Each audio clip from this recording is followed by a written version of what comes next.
Is that what Reiki is? Are you casting spells on people? What is Reiki? Okay, so like let's not call it that, because there are people who right? think that Reiki is witchcraft. Really? But it's not. 'Cause I thought it's more of like a spiritual, like it has ties yeah, but to you like have monks to be and... so careful with that, because like Christians in particular, and I'm coming closer because because they ruin a lot of stuff, so we can get into it. Well, okay, so I actually am raised Christian, so I don't really feel that way. But they are very particular about certain things. So Reiki is a form of energy healing. So there is Reiki in all living things. It's in you, it's in me. It's like our animals, the trees, water, anything that flows and moves and breathes. It's the force? Yeah. Whoa. Yeah. I love the force. So sometimes that energy can get stuck somewhere. And that is what may cause us to get sick or have depression and anxiety. Yeah. So what I do as a practitioner is I help to be a catalyst for Reiki, because Reiki is actually just divine energy, and it's not coming from me. It's coming from, God, Buddha, the universe, whatever you believe in. I am a catalyst for it, and I just help it flow again. How do we do that? What tools do we use? I've seen my hands. Hands? Do you have the bowls at all? No. That's energy. That's sound. That's, what is it called? I've seen sound healing. I don't know how to do that. I just got it done. It was amazing. Really? Yeah. I can hook you up with somebody who does that. She's really great. It sounds interesting. Yeah. No, so you have to be attuned to Reiki. So there is a Reiki master who kind of switches on Reiki for you through, there are different Reiki symbols. Sure. And then there's also, the way that I had learned it was I did a guided meditation specifically to do it. And so there are different levels of Reiki, and with each level there's a different amount of symbols. And so once you are attuned to it is when you're able to feel it. So you can either like hover your hands over someone, which is how I prefer to do it, or you can lay your hands on someone and that's it. It's just like the laying of your hands. Really? Mm-hmm. Interesting. And so is it like you're just trying to, in a similar sense to, I'm trying to relate it to massage as someone who's ignorant, so forgive me if I get it wrong.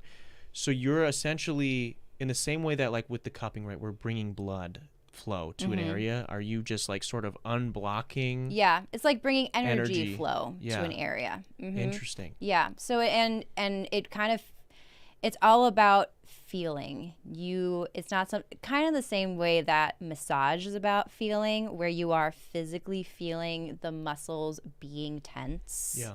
Or your fascia being tense. You can physically feel somebody's energy being, there are so many different ways. Staticky, is something that I feel. Stuck almost? Yeah, like, how when you're watching, like, back in the day when we, like, had to turn on to channel 3 to play our, like, DVDs or VHS tapes, white noise. Imagine that, but something physical in your hands. Yeah. And it's just... Yeah. Yeah. So it's like stuck there. It's stuck there. And it could be because, like, I think a lot. I can be an anxious person. And sometimes if people are going through a hard time and they're really in their head, it's just very, like, staticky, loud. And I work on getting the energy there so that it can quiet down. And then once I feel like it's quieted down is when I start to like move down the body. Yeah. And so you're trying to just like even out that energy throughout the body, because what happens is maybe it gets stuck in one area and then it has nowhere to go, so that's where that static comes from, or vice versa. Maybe there's no energy in a different area. So there's something that I can feel is like it's staticky, or there can be a lot of heat, like I'll literally feel heat coming off the person, or it could be cold. or there's not enough of that static energy, and I'll just like move it. There was one time that I did a trade with one of my coworkers who also knew how to do Reiki, and she had somebody who felt like she was stuck, and so she like opened, and this is going to sound so weird, they opened like an energetic hole to get like this stuck energy to like release itself. And so I was this is all about intuition. So I was like drawn to her foot for some reason, and I remember like physically holding her foot and being like, you're grounded, like just stop flowing, like be still. And I felt like this hole was being patched up, and I didn't know anything about this other person that she had gone to see. Yeah. And then I said to her, like, oh, there's something going on with your foot.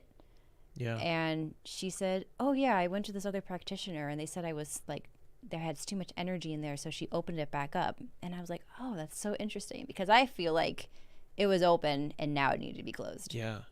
Interesting. It's like she gave it to the other person. Yeah. Wow. It's like, it sounds like you guys are Jedi masters in some capacity. I appreciate that. It is a little magical, isn't it? Yeah. I mean, it makes sense. I mean, definitely, I think, for people that maybe are skeptic or whatever, there's most certainly things that we can't explain, like even like sixth sense is like energy, right? Like everybody's had a moment where you're like, you turned and somebody's looking at you from across the room or whatever. You kind of had like intuition to do it. When you're doing this, is that just sort of, I mean, obviously you're having to learn from, you said a Reiki master, like, is that just helping you tap in more with your intuition?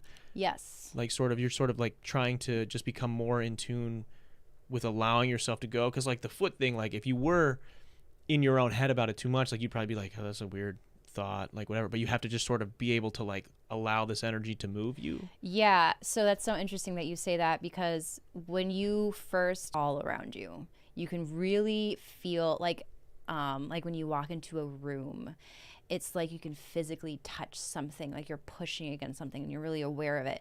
And once you are practicing, you're never as attuned to that feeling as you are when you're first learning it. Yeah. And you kind of you feel like you have to work harder in order to make it work. But what I have learned is that you just need to let go and be in the space and be in the present and like with this person, and just let your intuition be your guide, because it's not something that you can feel, it's something that you are sensing. Yeah. Did I answer your question? Kind of, yeah. I mean, I think it really sounds like what Qui-Gon Jinn said to Anakin in Episode 1 of Star Wars. This is exactly what he said, I think, which is sick, that it's a real thing, that there's something we can do in real life that's like that. That's pretty cool. Thanks for watching that last video, guys. Click right over here to see the episode in its entirety, or click over here to subscribe and check out all the other cool shit we have on the channel. What are you going to do? What are you going to do? Do it.